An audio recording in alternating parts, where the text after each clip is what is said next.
what chance does a small e-commerce company have to create a good recommendation?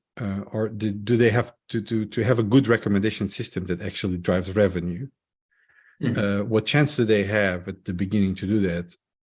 Or if not, do they have to wait until they reach a certain size and have a certain amount of data in order to have a good recommendation system that actually drives revenue?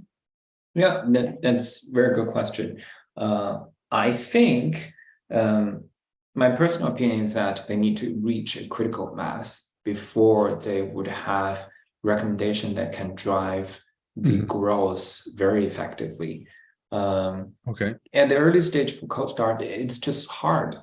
It's even hard for us when we enter a new market back at Shopee. When what we do, the best we can do is popularity-based recommendation, where you find the most popular things and you try to recommend that to everyone.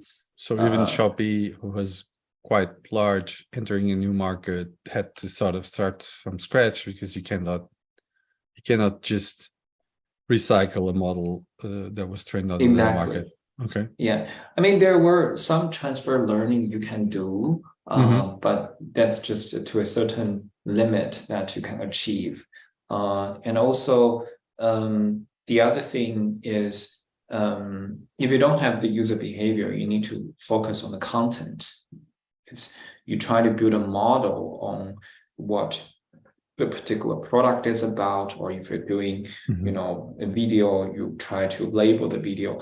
That's very costly, and you don't have the ability for a small company to label so much data, right?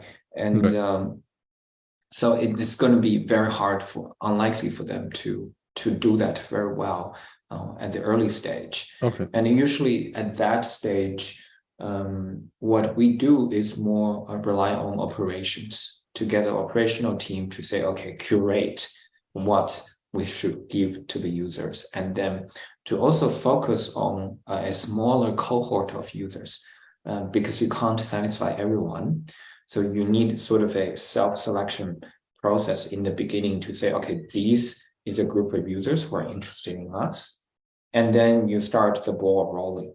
And after it reaches a certain critical size, and then your engine would be able to kick in and do more work. But this is the last paradigm.